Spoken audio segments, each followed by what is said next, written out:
It was a hot summer night in Las Vegas, and the showroom at the International Hotel was packed to the brim. The air was thick with anticipation, and the crowd was buzzing with excitement. Everyone was waiting for the one, and only Elvis Presley to take the stage. But little did they know, something strange was about to happen. Elvis stepped out, his presence electrifying the room. He was dressed in a dark blue karate-style outfit, tapered and belled, and he looked like a king. He opened with blue suede shoes, and the crowd went wild. But as he moved into the next song, something unexpected happened. A bright, blinding light shot across the stage, hitting Elvis directly in the eyes. He stopped mid-song, frozen in place, and the crowd fell silent. "What in God's name?" Elvis muttered, shielding his eyes with his hand. The light was intense, almost painful. It was like nothing he had ever experienced before. From the wings, Marty Lacker, one of Elvis's closest friends, stepped forward. "It's a lobster scope," he said, trying to explain the strange device. But Elvis was still disoriented, his vision blurred by the intense light. "What does that thing do?" Elvis asked, his voice tinged with frustration. "What it just did," Marty replied. The crowd was starting to get restless, and Elvis could feel the tension in the air. "Well, I can't see," he exclaimed, his voice rising. Marty quickly reassured him, "Well, I won't use it again." But Elvis wasn't done. "No, use it," he said, determined to push through the moment. He cranked back into Tiger Man, and the crowd erupted in cheers, their enthusiasm reigniting. Despite the initial shock, Elvis's performance was electrifying. He moved through a mix of old and new songs, from "I Got a Woman" to "Suspicious Minds," and the audience was on their feet, captivated by his energy. When he closed with "What I Say," the standing ovation was thunderous. For an encore, he sang "Can't Help Falling in Love," and the room was filled with a sense of magic. But the night was just the beginning of a new chapter for Elvis. He was back in Vegas, and this time he was determined to make a statement. The International Hotel was buzzing with the presence of celebrities, from Anne Margaret to George Hamilton, all there to witness the return of the king. Elvis's manager, Colonel Tom Parker, was everywhere, his white coat emblazoned with Elvis International in person. He was selling everything from straw hats to teddy bears, turning the hotel into a shrine to Elvis. But behind the scenes, the Colonel was dealing with his own set of issues that would soon cast a shadow over Elvis's success. The Colonel was a high roller, known for his extravagant gambling. He had a reputation for being one of the best customers at the International, but his debts were mounting. Some say he was in so deep that the hotel was willing to cut deals to keep him around, even if it meant giving him perks and forgiving some of his debts. As Elvis's performance continued to draw record crowds, the Colonel's influence grew. He booked Elvis to play 7 nights a week, a first for Vegas, and the other hotels started to follow suit. But the pressure was intense, and Elvis was feeling the strain. His high-energy shows left him exhausted, and he turned to drugs to keep going. Despite the challenges, Elvis's return to Vegas was a triumph. The showroom was packed, and the crowd was electrified. But as the night wore on, it was clear that this was just the beginning of a new and tumultuous era for the king of rock and roll. The lights may have blinded him for a moment, but Elvis Presley was back, and nothing could stop him. Elvis Presley's life in Las Vegas was a mix of glamour, fun, and some dark moments. His friends, Lamar, Fike, and Marty Lacker, often shared stories about their time with him, revealing both the highs and lows of his career and personal life. When Elvis first got his famous belt, he didn't like it. It was massive, made of gold over sterling silver, with a huge buckle and intricate animal designs. But over time, he grew to love it so much that he even added diamonds, rubies, and sapphires to make it more dazzling. This belt, along with his iconic jumpsuits, became a symbol of his stage presence. The jumpsuits, designed by Bill Ballou, were made of Italian wool gabardine, which allowed them to move with Elvis while maintaining their shape. They were often adorned with stones and had a unique karate-style belt that Elvis tied like a sash on his hip. Elvis's performances in Vegas were always memorable. He started wearing these jumpsuits in 1970, and they made a huge impact on the audience.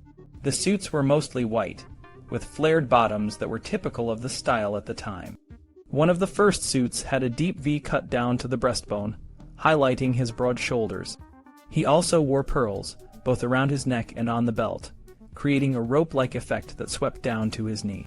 Despite the glamour, there were some quirky aspects to Elvis's life. For example, he wore dancers' briefs under his jumpsuits to avoid visible lines. Lamar Fike clarified that these were more like tights that a male dancer would wear, not women's panties, as some people claimed. Marty Lacker also mentioned how Colonel Parker managed to keep Elvis away from the real mafia, even though they were always around in Vegas.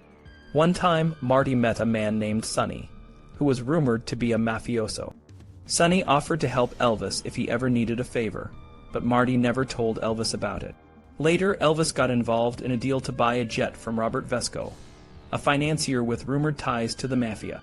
The deal fell through, and Elvis and his father, Vernon, had a hard time getting their $75,000 deposit back. Gambling was a big part of Elvis's life in Vegas. Lamar Fike admitted that he and the rest of the entourage would often run through their paychecks and room service bills, sometimes struggling to pay at the end of their stay. Joe Esposito, known as Flashy Diamond Joe from Chicago, was a big shot who liked to assert his authority. One time, Elvis and Marty played a prank on Joe by pretending not to recognize his voice on the phone, which led to a hilarious moment of frustration for Joe. Elvis's life in Vegas also included a darker side. He would sometimes hire women to come to the suite and wrestle, which he enjoyed watching. Lamar Fike and Marty Lacker both shared stories about Elvis's interest in these activities, which were part of his more private and often controversial side. Elvis's health began to show signs of strain during this period. Marty Lacker mentioned that Elvis's main doctor in Vegas, Dr. Thomas R. Flash Newman, would give him B12 shots before performances. Elvis also had a strong connection to the Landmark Pharmacy in Vegas, where he would often get prescriptions. One of the most iconic symbols of Elvis's entourage was the TCB Take Care of Business jewelry.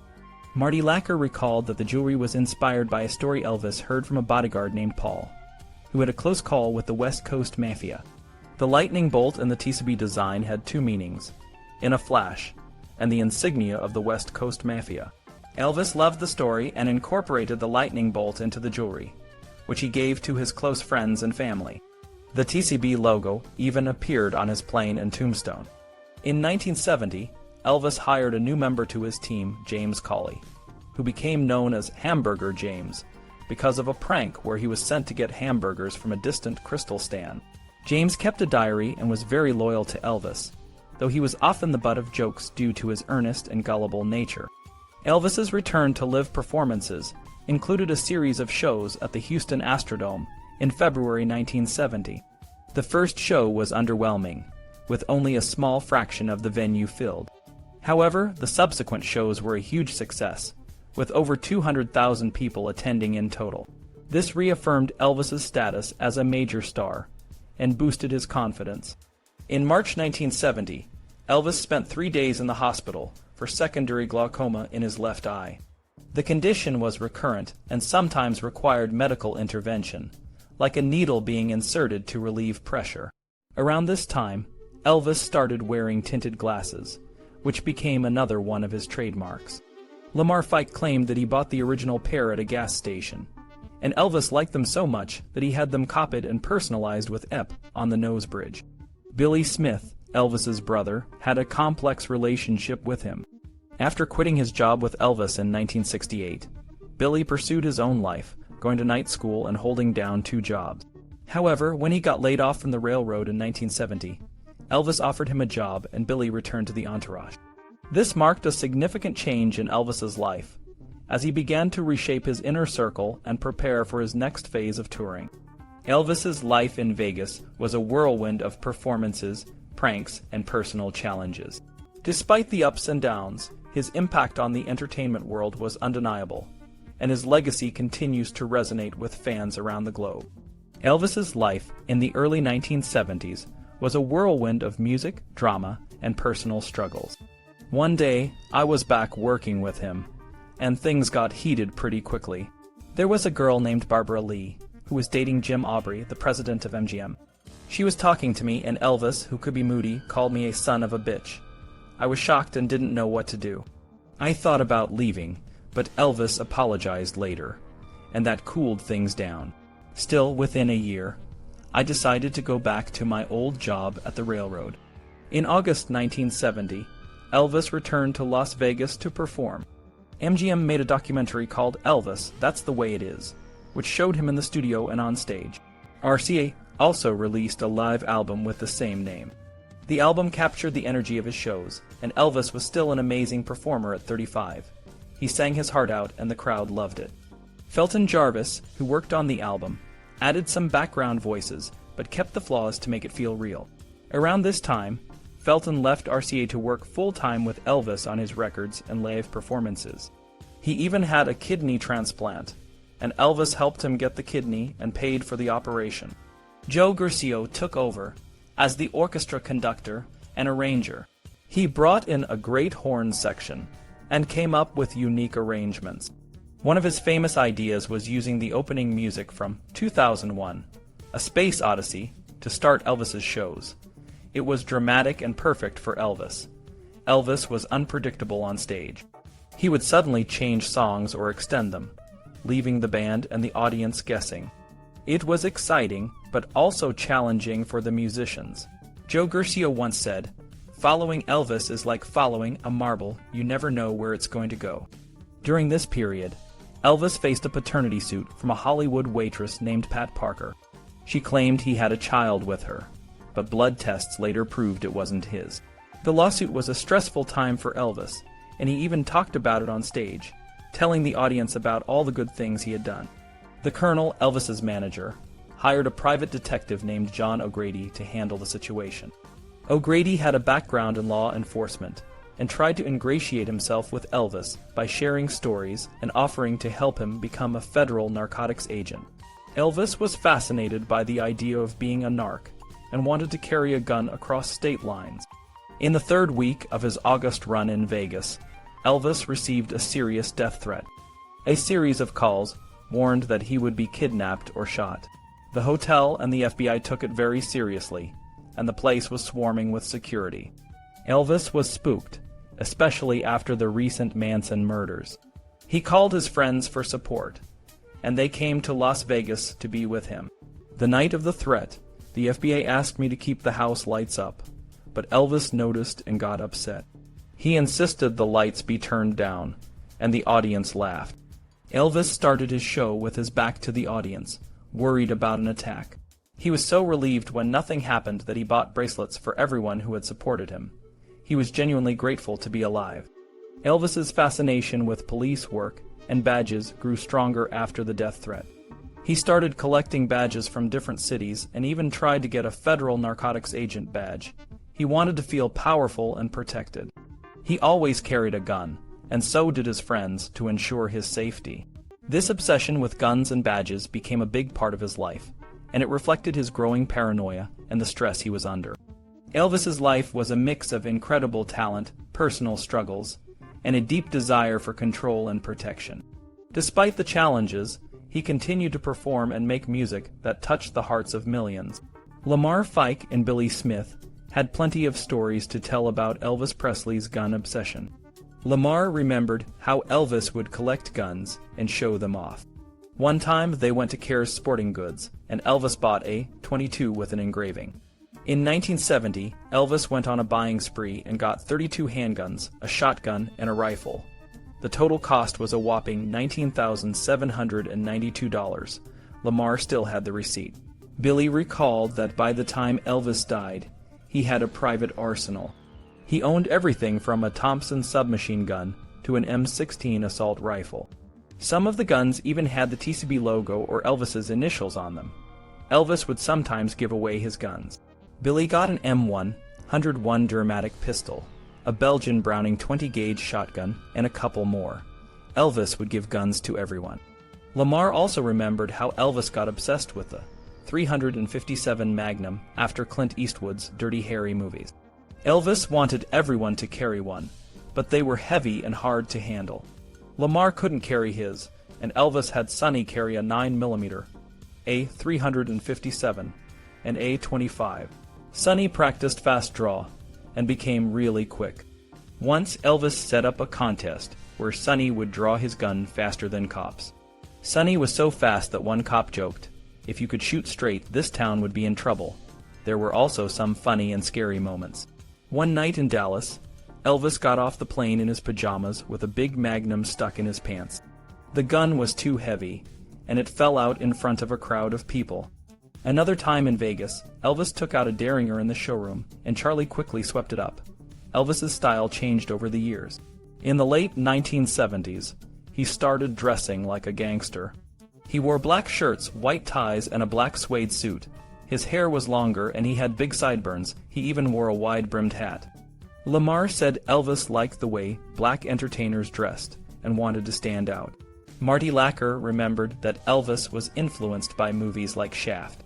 He started buying the same kind of clothes and wearing them in public. Elvis also loved the white Lincoln limousine in the movie and got one just like it. He even gave Sammy Davis Jr. a big black star sapphire ring. One night in Beverly Hills, Elvis got a bit wild. He was riding around in his limousine with the chief of police and Sammy Davis Jr. Elvis opened the sunroof, stood up, and started yelling Bible verses mixed with profanity. He drove through Beverly Hills yelling, "Oh, ye motherfuckers, beware, straighten your asses up." Lamar recalled a scary moment when Elvis got mad at him. Lamar talked back, and Elvis pulled out a .44 Magnum and pointed it at his nose, saying, "You talk to me that way again, and I'll blow your brains out." Lamar stayed very still, knowing the gun was cocked. Elvis could be mean, especially when he was on drugs. He called Lamar names like lard ass and fat fuck, but Lamar loved Elvis and would sometimes stand up to him. Billy said they all feared Elvis and didn't want to embarrass or scare him. They just let him rant and rave. In 1970, Elvis went back on tour for the first time since the 1950s. It was a bit disorganized, but Elvis loved it. Tickets sold out quickly, and he was on top of the world again. He even met Vice President Spiro Agnew and gave him gold-plated .45s as a gift, but Agnew wouldn't take the .357 Magnum. Elvis's obsession with becoming a narcotics agent grew after the tour. He met all these cops and wanted to join them. When he was turned down by Mr. Finlater, he decided to go to Washington, D.C. to get a badge. He wrote a letter to President Nixon, talking about his concerns over hippies, drug culture, and the Black Panthers. Elvis wanted to be a federal agent at large to help the country. Elvis flew to Washington by himself, met Jerry Schilling in L.A., and they flew to D.C. on the plane. Elvis gave $500 to a soldier returning from Vietnam. They arrived at the Washington Hotel, and Elvis called Sonny to join them for security. Elvis then tried to meet John Finlater at the Bureau of Narcotics and Dangerous Drugs, but Finlater refused to give him a real badge. The White House read Elvis's letter and decided to meet him. Egil Bud Krog called Jerry and arranged a meeting with President Nixon. Krog pre-interviewed Elvis, and Nixon agreed to see him. Elvis finally got his chance to meet the president and talk about his ideas. By the time Sonny had made it to the spot, it was around noon. They soon headed back to Krog's office, where the scene was about to get really interesting. Elvis, the king of rock and roll, showed up looking like a mix of Dracula and a flamboyant entertainer. He wore a black suede suit, a white shirt with a high collar that was open to below his chest, and a dark purple velvet cloak. He accessorized with a cane, amber-tinted sunglasses, and a lot of gold jewelry. His hair was long, falling over his collar, and his eyes seemed to be heavily made up with shadow and mascara. Jerry said he looked completely stoned. Elvis entered the Oval Office and showed Nixon some pictures of his family, Priscilla and Lisa Marie, and some of his badges. He talked about how much he supported the police. The White House photographer came in to take some pictures, and then they got down to business. Nixon told Elvis that he believed Elvis could influence young people in a way no one in government could. He suggested keeping the meeting a secret, which Elvis loved. Elvis said, "I do my thing just by singing, Mr. President. I don't make speeches on stage. I just try to reach them in my own way." Then Elvis said something surprising. He mentioned that he thought the Beatles were anti-American, saying they came to the U.S., made a lot of money, and then went back to England, saying bad things about America. Krog, who later wrote a book about the meeting, thought this comment was out of the blue. He wondered if Elvis was just jealous of the Beatles. Elvis went on, talking about how he wanted to help get people to respect the flag. Then he made a big request. He asked Nixon, "Mr. President, can you get me a badge from the Narcotics Bureau? I've been trying to get one for my collection." Nixon was caught off guard, but turned to Krog and asked if it was possible. Krog, a big Elvis fan, said they could probably do it. Nixon nodded and told Elvis he'd see to it. Elvis was so excited that he did the unthinkable. He hugged Nixon. Nixon's shoulders shot up, but he patted Elvis on the back and said, "I appreciate your willingness to help us out, Mr. Presley." They took more pictures, and Nixon gave Elvis, Jerry, and Sonny tie clasps with the presidential seal. Elvis, feeling comfortable, started looking through Nixon's desk and said, "Remember, Mr. President, they've got wives." So Nixon gave them some pendants too. Elvis was proud that he managed to see the president without a long wait. By the time Elvis left, he had his badge, much to the surprise of John Finlater, who presented it to him. Elvis had given Nixon a chrome-plated World War II commemorative Colt, .45 with a fancy display case, but he had to leave it at the gate. He couldn't take it into the Oval Office. When they got out of the White House, Elvis told Sonny and Jerry, who said something can't be done. Later, when Watergate happened, Elvis refused to believe Nixon was involved. But when Agnew got in trouble for income tax evasion, Elvis jokingly said, "I want my guns back." Nixon spoke well of Elvis after the meeting, saying he thought Elvis was sincere, but it wasn't an easy meeting. When Nixon didn't immediately offer gifts for the guys' wives, Elvis said, "Now I know why they call you Tricky Dick." Nixon replied, "I know why they call you Elvis the Pelvis." After getting his narcotics badge, Elvis couldn't stop talking about being a super spy. At Sonny's wedding, Elvis showed up dressed all in black with a white tie and amber glasses. He had on a crushed velvet suit with bell-bottom pants, gold jewelry, and his guns. When the preacher said it was time to go, Elvis almost walked out with a 15-inch police flashlight. Marty had to talk him out of it, and Elvis reluctantly gave it up. But he still had 5 guns on him when he stood up as best man. After the wedding, Elvis wanted to move the party to Graceland. Even though it was Sonny and Judy's reception, they all went to Graceland. Later, Elvis insisted on going to the Memphian to see a movie. Despite it being Sonny and Judy's honeymoon night, Elvis expected them to join him. 2 days later, Elvis and some friends flew to Washington, D.C. to meet J. Edgar Hoover and tour the FBI headquarters. They joined the National Sheriff's Association, and Elvis paid for everyone's membership. At the FBI, Elvis accidentally dropped a Derringer and a .25 automatic. The agents knew he had them all along, but they let it slide. Elvis told the FBI he considered Hoover the greatest living American, and that he had read his books. He also said he thought the Beatles and other entertainers had poisoned young minds.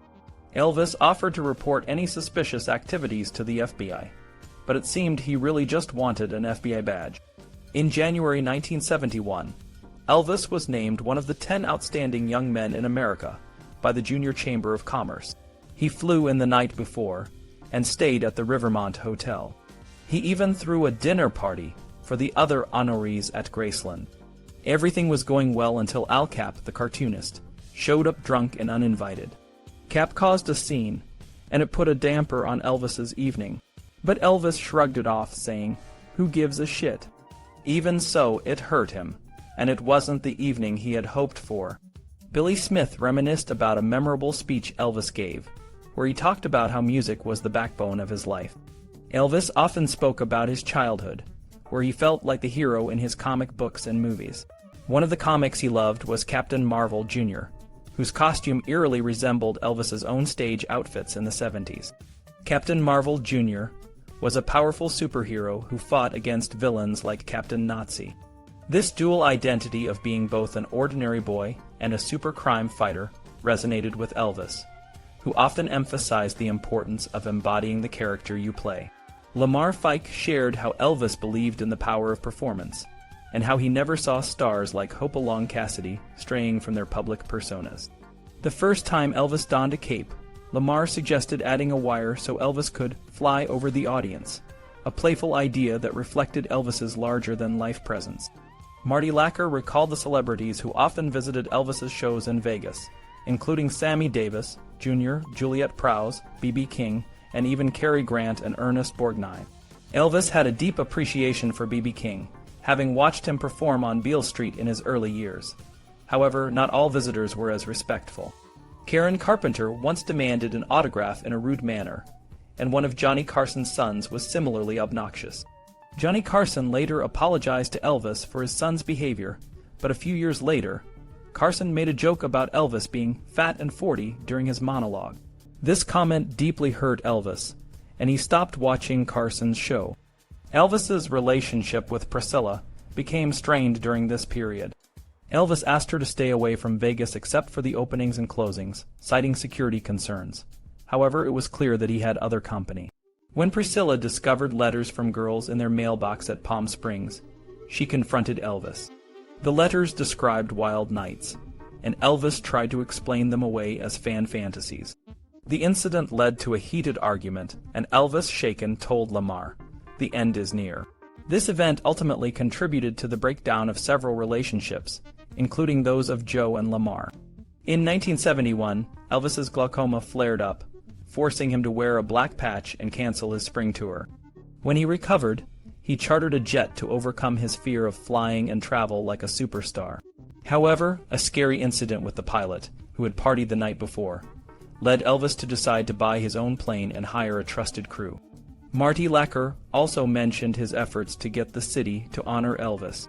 He suggested renaming Highway 51 Bellevue Boulevard to Elvis Presley Boulevard, a proposal that became official in January 1972.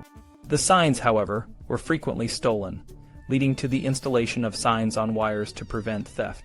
Between 1969 and 1971, Elvis would often interact with fans at Graceland, sometimes even letting them inside. These interactions caused traffic issues and accidents, leading to complaints from local residents. One memorable moment was when Elvis kissed a fan, causing her to run into traffic, which Vester, the security guard, had to stop. In July 1971, Elvis played at the Sahara Tahoe Hotel, setting a new attendance record. The small, less glitzy setting of Tahoe appealed to Elvis, but the high altitude and demanding conditions took a toll on his health. Lamar Fike remembered how Elvis, who was sensitive to the altitude, would get irritated by the constant praise of the scenery. The year 1971 also marked the beginning of Elvis's drug overdoses. One particularly severe incident occurred after a show at Tahoe, where Elvis met a teenage fan who he invited back to his suite. They spent the night taking Hicodin, a dangerous narcotic, and drinking it with champagne. The next morning, Elvis was found unconscious, and the girl was in critical condition. Dr. Kaplan and the medical team managed to save her, but the incident had a lasting impact on her health. Despite the near tragedy, Elvis distanced himself from the situation, focusing on covering it up rather than taking responsibility. Elvis's behavior became increasingly self-centered, and he often disregarded the feelings of others. Billy Smith observed that Elvis had become more depressed and reliant on drugs, which exacerbated his problems. Despite his struggles, Elvis continued to perform and break attendance records, but the man who once inspired so many had become a shadow of his former self. One day, I was chatting with Esposito, and he told me about something important that happened with Elvis. Colonel, Elvis's manager, had gotten a call from NARAS, the people who give out Grammy Awards. They wanted to give Elvis a Lifetime Achievement Award, which is a big deal. It's like being named a living legend. Other big stars like Sinatra and the Beatles had already received this honor. Despite being one of the biggest names in music, Elvis had only won Grammy Awards for his gospel records. Colonel was happy about the call and thanked NARAS. They then asked how many songs Elvis would like to perform on TV at the awards show. Colonel was surprised and asked, "What do you mean, perform?" NARAS explained that they wanted Elvis to be on the show to accept the award and perform. Colonel replied, "How much are you paying?" They said they didn't pay for performances. Colonel then said that Elvis wouldn't appear unless he was paid. The conversation went back and forth, and NARAS ended up saying that if Elvis wasn't going to be there, they wouldn't give him the award. When I heard this, I was really upset. If you're giving an award based on merit, you should give it whether the person is there or not. Here was Elvis Presley, the man who defined rock and roll, and they were unwilling to give him an award just because he wouldn't perform for free.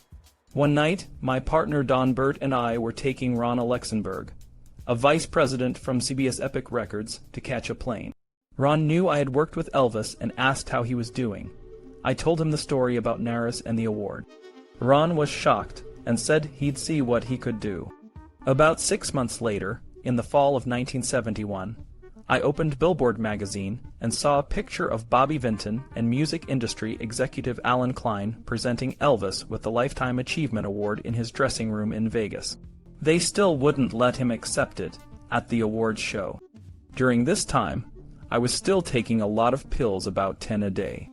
I was stoned a lot, but I managed to keep things together. I look back now and thank God I got through it without causing too much damage. Lamar Fike, one of Elvis's close friends, noticed that things were starting to fall apart during the Vegas shows in August 1971. Elvis would be so out of it that his tongue would be thick and he'd tell the audience, "I'm sorry folks, I just got up. I'm not really awake yet." Sometimes he'd walk funny, spreading his legs to keep his balance. One night, his show was really bad. He started songs but wouldn't finish them, and he'd do karate demonstrations instead of singing. About 800 to 1,000 people walked out. The maitre d' came up to me and said, "Lamar, we're getting a lot of complaints." I knew it. When Elvis came off stage, I went into the dressing room and let him have it. I told him it was the worst show I'd ever seen and that he should be ashamed. He got mad and asked me to see him in the back. I said, "Fine." When we got back there, I told him he was one of the best showmen ever, but he should be ashamed of what he did that night. He said, "I knew that was coming, you son of a bitch," and then he went crazy. I stormed out and threatened to fly home, but Elvis made sure I came back for the second show. He did a great second show, running 30 minutes over, which made the casino unhappy because people wouldn't come out to gamble. After the show, he asked how it was, and I said, "God almighty, but you're not doing it for me, are you?" He was trying to prove to me he could do it when he wanted to. I told him, "You've got 2,000 people out there, prove it to them." We'd fight and make up a lot. Later we talked and I told him, "Look, you're doing 2 shows a night, sometimes 3 for 4 weeks. I don't think Superman could do that, but you've got to make the best of it." He said, "I just got giddy." I said, "Everyone gets tired." Elvis incorporated karate into his stage moves, which was unique at the time. He was serious about it, and even started producing a karate movie called The New Gladiators, though it was never finished. Billy Smith, another close friend, said Elvis was probably a 2nd or 3rd degree black belt, but anything higher was honorary. In November 1971, Elvis went on tour and did 14 shows in 12 days. He was tired, and I'm sure he was taking a lot of downers. The original group, the Memphis Mafia, was breaking apart. People were leaving, and the new group wasn't as reliable. The emotional ties weren't as strong. Elvis brought in younger guys like Ricky Stanley, who was 17 and still in high school, to be his personal aide. Vernon, Elvis's father, asked him to do it because Ricky was getting into trouble. Elvis told Ricky's mother, Dee, that he'd get tutors for him on the road, but she knew what Elvis's lifestyle was like. Even Joe and Red argued against bringing Ricky into the group. They knew what Elvis had in mind. The new guys would be his drug runners. We called the younger guys the Wrecking Crew. They would pack Elvis up and get everything ready. They were a real contrast to the rest of us. The routine on tour was this. Dick Grob, who handled security, would fly ahead to check everything out. He'd look at the route, the stage area, and the hotel. The goal was to keep the cities within 300 miles, but sometimes they couldn't manage that. On the first night, everyone would get to town, do the show, grab some sleep, and then move on to the next city in the morning. Moving 100 people and 3 truckloads of equipment was a big job. Elvis and the entourage would usually arrive in the late afternoon, and he'd sleep until it was time to get ready for the show. The Colonel was always there, making sure everything was set up, including the hotel rooms. He'd make sure the checks were sent to his office or picked up from the venue. Sonny or Lamar would help set up security, transportation, and the rooms. The hotel staff would be told to keep the group's floor secure, and the room assignment sheet would be ready when Elvis and everyone else arrived. The day before a tour, we'd pack as many concert suits as possible. Elvis had 8 or 9 carrying cases for his stage wardrobe. 2 or 3 of us would load the luggage onto 2 pickup trucks and take it to the plane. When it was time for Elvis to go, 2 cars would be waiting at Graceland. He'd say goodbye to his father, Aunt Delta, and Grandma, then come out and say, "Let's roll 'em, boys," and we'd head to the airport. Once on the plane, the Lisa Marie, Elvis would go to his bedroom and put on his pajamas. Before Elvis arrived at the hotel, Hamburger James would prepare his bedroom and bathroom. They'd put aluminum foil on the windows to make it dark, fix his bed, and turn the thermostat down to 60 degrees. On his bedst, and there would be a jug of ice water, and in his refrigerator some Pepsis. His costumes were kept in a separate room, and he'd call for them when he was ready to get dressed. He always had his books with him, Chero's Book of Numbers, and The Scientific Search for the Face of Jesus. Elvis even brought his JC's trophy with him everywhere with a ribbon around it. He showed it to everyone. Dr. Nick started going on tours with us around 1971. He loved the celebrity lifestyle and would use Jerry Lee Lewis's plane. He'd give Elvis medication to get up for a show and to come down afterwards so he could sleep. The next morning, Elvis would need more medication to get up, and the cycle would continue. Dr. Nick tried to control what Elvis took, but Elvis outsmarted him. At the time of Elvis's death, Dr. Nick was prescribing 4 different medications, but 14 drugs were found in Elvis's body. Despite everything, Elvis was still a legend. He had a unique presence, and even when things were tough, he could still give an incredible performance. But the strain was showing, and the changes in his life were taking a toll. As the 1970s rolled on, Elvis's life took a series of turns that would shape the final years of his career and his personal life. The passage of time and the pressures of fame began to take their toll. Elvis's relationship with Dr. Nick, a man who was as much a friend as a physician, became increasingly complex. Dr. Nick was often seen with a brown grocery bag, filled with everything from first aid supplies to various medications. He was a constant presence on tour, handing out pills and chasing women. His role in Elvis's life grew more significant, but it also raised eyebrows among the people who cared about Elvis. Dr. Nick's financial troubles only added to the tension. Elvis, always generous, would bail him out with loans and gifts, but this generosity didn't sit well with everyone. The amount of money Elvis loaned Dr. Nick, hundreds of thousands of dollars, was staggering, and it made many wonder about the true nature of their relationship. The inner circle around Elvis was not immune to the pressures of fame either. Joe Esposito, one of Elvis's closest friends, was making a lot of money and flaunting it. This created a sense of class separation within the group, where some felt left out or less important. Billy Smith, Joe's brother, noticed how Joe and his wife Joni always seemed to be with Elvis, while others were pushed to the background. This dynamic made some, like Billy, feel bitter and resentful. Elvis's father, Vernon, was another source of tension. He was often seen as a greedy man who cared more about money than his son's well-being. Vernon's own indiscretions, like his encounters with women on tour, only added to the stress within the family.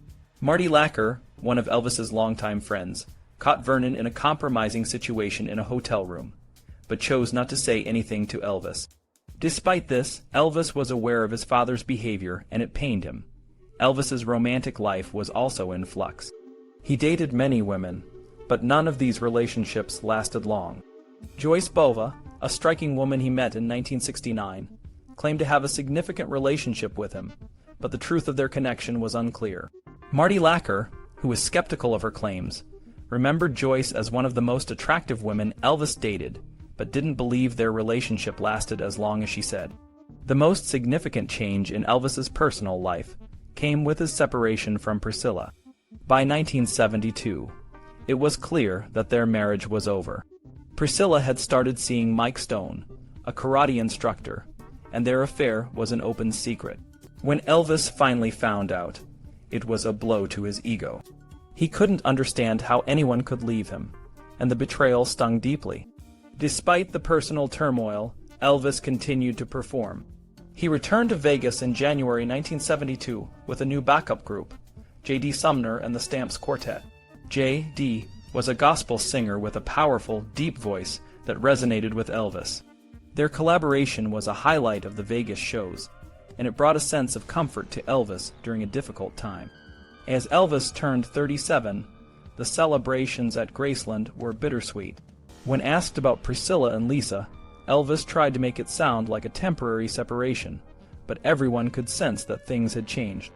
Priscilla had moved to California, and it was clear that their lives were heading in different directions. The year 1972 marked a turning point for Elvis. The pressures of fame, the complexities of his relationships, and the personal struggles he faced all contributed to a sense of uncertainty. Yet through it all, Elvis continued to perform, to create, and to be the king of rock and roll. The road ahead was uncertain, but Elvis was determined to keep going, even as the world around him changed.